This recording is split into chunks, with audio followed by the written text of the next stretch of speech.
నమస్తే, welcome to I dream. మనతో పాటు ఉన్నారు ప్రముఖ herbalist and traditional healer Anjaneya Raju garu. ఈరోజు వారితో మాట్లాడి కీళ్ళ నొప్పి లేదా కీళ్ళ వాతం వీటి గురించి అడిగి తెలుసుకునే ప్రయత్నం చేద్దాం. ఎందుకు వస్తాయి? ఇప్పుడు జనరేషన్లో చూసుకుంటే 30 సంవత్సరాల నుంచినే కూడా, అంటే చిన్న వయసు నుంచినే ఈ కీళ్ళ నొప్పులు కానీ నడుము నొప్పి అనేసి చెప్తూ ఉంటారు. దానికి కారణాలు ఏంటి, దానికి ఎలాంటి ఆహారం తీసుకోవాలి, అంటే ఎలాంటి జాగ్రత్తలు తీసుకోవాలి, దీని గురించి సార్ని అడిగి తెలుసుకుందాం. నమస్తే సార్. నమస్తే అమ్మా. సార్, ఇంతకుముందు కీళ్ళ నొప్పులు అంటే 60 సంవత్సరాల తర్వాత 70 సంవత్సరాల తర్వాత ఉండేవి, కానీ ఇప్పుడు 25-30 సంవత్సరాల నుంచినే కాళ్ళ నొప్పులు, కీళ్ళ నొప్పులు, నడుము నొప్పి అనేసి కంప్లైంట్స్ ఇస్తూ ఉన్నారు. ఎందుకు సార్, ఎందుకు వస్తుంటాయి ఇంత చిన్న ఏజ్లోనే? ఇక్కడ ముఖ్యంగా మనం ఆహారం గురించి మాట్లాడుకోవాలమ్మా, అలాగే లైఫ్ స్టైల్ గురించి, అంటే మన జీవన విధానం గురించి మాట్లాడుకోవాలమ్మా. మన జీవన విధానంలో పూర్వం పాలు అనేది చాలా ఇంపార్టెంట్గా ఉండేదమ్మా. తల్లిపాలు తాగిన తర్వాత కూడా పాలు అనేది కంటిన్యూ చేసేవారు. ఎందుకంటే పాలు అనేవి కాల్షియం ఉండటం వల్ల, అందులో చిన్నతనంలో కాల్షియం అనేది చాలా అవసరం అమ్మా. మినరల్స్, ఓన్లీ కాల్షియమే కాదు, అన్ని రకాల మినరల్స్ చాలా అవసరం అమ్మా. చిన్నతనంలో ఏం చేస్తున్నారంటే ఇప్పుడు రకరకాల పౌడర్లు వచ్చేసినాయి అమ్మ. కంపెనీలు అమ్మే పౌడర్లు, ఎన్నో రకాల పౌడర్లు వచ్చేసినాయి. ఆ పౌడర్స్ వాడుతున్నారు. అవి నిలవ ఉన్నాయి అమ్మ, ఎన్నో సంవత్సరాల నుంచి ఉంటాయి. 6 నెలలు, సంవత్సరం, 3 నెలలు ఇలాగ.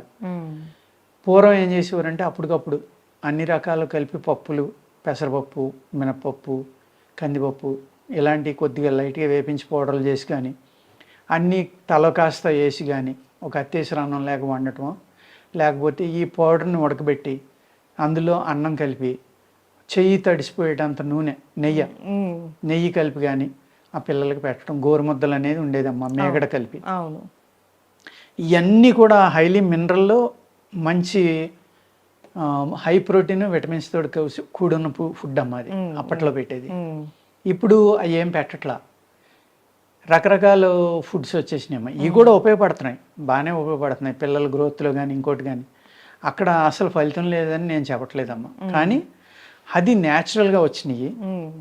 ఏమో కొంచెం నిల్వ ఉండటానికి ప్రిజర్వేటివ్స్ అని ఇంకోటని ఇవన్నీ కలపడానికి ఏదైతే అవసరమో ఆ సెల్స్ని విడదీసి, ఏదైతే ఒక ఇంగ్రీడియంట్ ఉందమ్మా అందులో హ్యూమన్ బాడీకి ఏది ఉపయోగపడుతుందని ఆ సెల్ మ్యాప్ నిడదీసి, జీన్ మ్యాప్, ఆ సెల్ని తీసుకుని దాన్ని ఇందులో కలపడం వల్ల ఫైబర్ అనేది నష్టం అవుతుంది.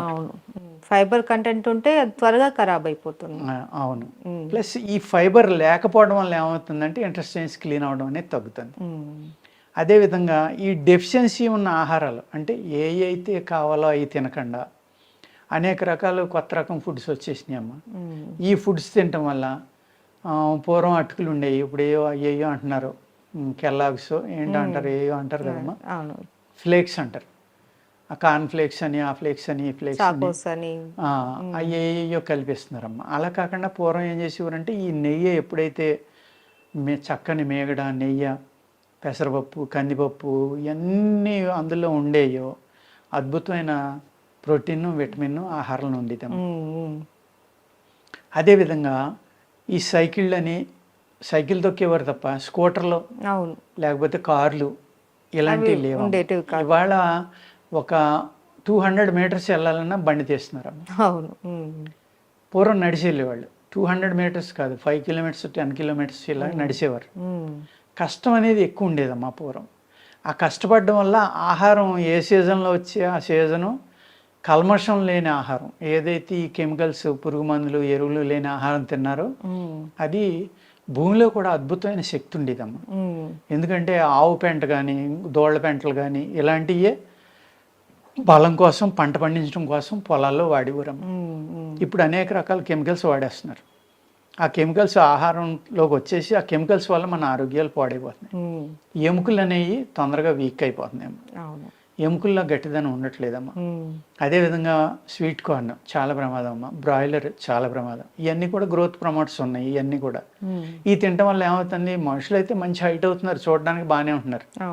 ఒక 4 అడుగుల నుంచి కిందకి దూకితే కాళ్ళు ఇరిగిపోతున్నాయి. బలం లేక, ఎముకల్లో గట్టిదనం లేక. మేము 20 అడుగుల నుంచి చాలా ఈజీగా దూకేవాళ్ళం, గంతులు వేసేవాళ్ళం, చెట్లు ఎక్కేవాళ్ళం, చెట్టు మీద నుంచి దూకేసేవాళ్ళం. గోడల పెంచి దూకేవాళ్ళం. అప్పుడు గోడలు కూడా 10 అడుగులు ఉండేవమ్మా. ఇప్పుడు 10 అడుగులు అక్కర్లేదమ్మా, 5-6 అడుగుల నుంచి కిందకు దూకిన వెంటనే కాళ్ళు ఇరిగిపోవడమో ఎముకలు తప్పుకోవడమో ఏదో ఒకటి జరుగుతుంది. చిన్న స్లిప్ అయితే చాలు బోన్ ఫ్రాక్చర్ అయిపోతుంది. బోన్ ఫ్రాక్చర్ అయిపోతాను. చాలా దారుణంగా మల్టిపుల్ ఫ్రాక్చర్స్ అయిపోతున్నాయి, ఒకటి రెండు కూడా కాదు, ఒకటి కాదు. అప్పట్లో ఎవరికి ఇరిగే కాదు, ఓ మాదిరి దెబ్బ తగిలిన ఏదో కాపడం పెట్టేసుకుని ఏముందలని ఒక కట్టుకుని తిరిగేసేవారు, తగ్గిపోయి. అంటే హీలింగ్ కెపాసిటీ కూడా అంత ఎక్కువ ఉండేది, గట్టిదనం అనేది ఉండేది. అలాగే ఈ వాత వ్యాధులని అప్పుడు ఉన్నాయి, ఇప్పుడు ఉన్నాయమ్మా. కొంతమంది ఏమో 84 వాతాలు అంటారు, కొంతమంది 80 వాతాలు అంటారమ్మా. ఈ వాతాల్లో అనేక రకాల వాతాలమ్మ. అందులోనే మీరు అడిగినట్టుగా కీళ్ళవాతం అని, దాన్ని రొమటాయిడ్ ఆర్థరైటిస్ అంటారు, లేకపోతే ఆస్టియోపోరోసిస్ అని, ఇంకోటని, లేకపోతే ఎముకలు మెత్తబడిపోయినాయి. ఆస్టియోపోరోసిస్ ఏమవుతుందమ్మా, ఎముకలు మెత్తబడిపోతాయి, నడుస్తూ ఉండగా ఇరిగిపోతాయి ఎముకలు. ఈ విధమైన అనేక రకాల ప్రాబ్లమ్స్ వస్తున్నాయమ్మా. ఈ పూర్వం కూడా ఉండేవి, కానీ చాలా తక్కువ పర్సంటేజ్లో ఉండి. పూర్వం అసలు ఏమీ లేవు, ఇప్పుడు కొత్తగానే వచ్చినాయి అని నేను చెప్పట్లేదమ్మా. పూర్వం కూడా ఇవన్నీ ఉండేవి, కానీ ఇప్పుడు ఏమవుతుందంటే తొందరగా ఎఫెక్ట్ అయిపోతుంది. మీరు అడిగినట్టుగా క్వశ్చన్లో 60 ఏళ్ళు 50 ఏళ్ళు దాటిన వాళ్ళకి ఏళ్ళ నొప్పులు అంటే ఓకే అనుకున్నాడు. ఇప్పుడు కొన్ని మా కేసెస్ వస్తాయంటే అమ్మ 17-18 ఏళ్ళకే అసలు నన్ను పడుకునేట్లేదండి, కూర్చొనివ్వట్లేదు, నాకు నడు నొప్పి అని వస్తాడు, ఒకళ్ళు మెల్ల నొప్పి అని వస్తారు, ఒకళ్ళు చేతుల నొప్పులు అని వస్తారు. ఎందుకంటే ఎక్సర్సైజ్ లేకపోవడం ఒకటమ్మా, ఎండలో తిరగకపోవడం, సుఖపడిపోవటం మనిషి. అసలు 10 అడుగులు వేయాలన్నా బండి తీయటం వెళ్ళడం. పూర్వం రైతులు నడిచి తప్ప పొలం వెళ్ళేవారు కాదమ్మా. ఆ తర్వాత సైకిళ్ళు వచ్చినాయి, ఇప్పుడు బళ్ళు. చేను గట్టుకు బండి వెళ్ళిపోవాలి, అక్కడ దిగుతున్నారు, కాసేపు పని చేసుకుంటున్నారు, వస్తున్నారు, అంతే తప్ప నడిచి వెళ్ళడం అనేది కానీ ఆ తెల్లారుజామున లేచి బయటికి వెళ్ళడం, మంచి ఆక్సిజన్ పీల్చుకోవడం ఏమీ లేవమ్మా. వీటి వల్ల కూడా చాలా విపరీతమైన జబ్బులు వస్తున్నాయి. అందుకేం చేయాలంటే చిన్నప్పటి నుంచి పిల్లలకి ఏం చేయాలి, మనం పూర్వకాలంలో ఏ ఆహారం తినేవాళ్ళము ఆ ఆహారం అలవాట్లోకి వెళ్ళి పాలు అనేది కంపల్సరీగా తాగాలమ్మా. ఇప్పుడు చాలామంది పాలు తాగొద్దు, పంచదార తినొద్దు, ఏయో కారణాలు చెప్తున్నారు. పాలు తాగొద్దని ఎందుకు చెప్తున్నారమ్మా? డాక్టర్ల దగ్గరికి వెళ్తే, ఈ బోన్ స్పెషలిస్టుల దగ్గరికి వెళ్తే వాళ్ళు అంటారు, మీకు 50 ఏళ్ళు వచ్చినాయి, కాల్షియం డెఫిషియన్సీ అవుతుంది, ఉదయం ఒక గ్లాసు సాయంత్రం ఒక గ్లాసు పాలు తాగండి కంపల్సరీగా అని వాళ్ళు చెప్తున్నారు. కొంతమంది పాలు తాగొద్దని చెప్తున్నారు. అంటే ఎవరికి తోచింది వాళ్ళు చెప్తున్నారమ్మా. నా సలహా అయితే తాగొచ్చమ్మ పాలు, ఎందుకంటే దాంట్లో మంచి కాల్షియం ఉంటుంది, అనేక రకాల మినరల్స్ అన్నీ ఉంటాయి కాబట్టి తాగొచ్చు. అందులో ఆవు పాలు నెంబర్ 1 అమ్మ. తప్పకపోతే మిగిలిన గేదె పాలు అని అవన్నీ తాగాలి.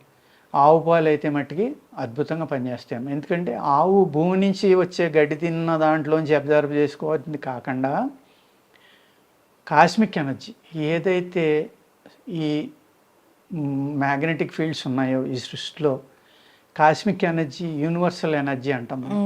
ఆ ఎనర్జీ ఏదైతే ఉందో ప్రకృతిలో, ఆ ఎనర్జీని మోపురం ద్వారా బాడీకి ఇస్తుందమ్మా, అబ్జర్వ్ చేసుకుని. అప్పుడు ఏమవుతుందంటే ఆవు యొక్క పాలలో ఎక్స్ట్రా శక్తులు మనకి అనేక రకాల మెడిసినల్ వాల్యూస్ వస్తాయి. ఆ శక్తిని అబ్జర్వ్ చేసుకుని మనకి ఇవ్వడం వల్ల. అందుకు ఆవు పాలు తాగడం అనేది ఎంతో ఇంపార్టెంట్ అమ్మా. ఎంతో కంపల్సరీగా పాటింతే కనుక అసలు మనిషి జబ్బు నుంచి చాలా వాటి నుంచి తప్పుకోవడానికి అవకాశం ఉంది. ఈ కీళ్ళ వ్యాధులు ఇలాంటి వాటి మీద ఆవు పాలు, ఆవు నెయ్యి అనేది అద్భుతంగా పనిచేస్తున్నాము. అదేవిధంగా అనేక రకాల మందులు ఉన్నాయమ్మ. ఇందులో గుగ్గిలం కలిపిన మందులు వాడతారు, వావిలాకు కలిపిన మందులు వాడతారు, అనేక రకాలు, చాలా రకాలు ఉన్నాయమ్మ. వాత వ్యాధుల్లో ఎక్కువ ఆయుర్వేదంలో ఎక్కువ వ్యాధులు ఉన్నాయి, వాత వ్యాధులునమ్మ.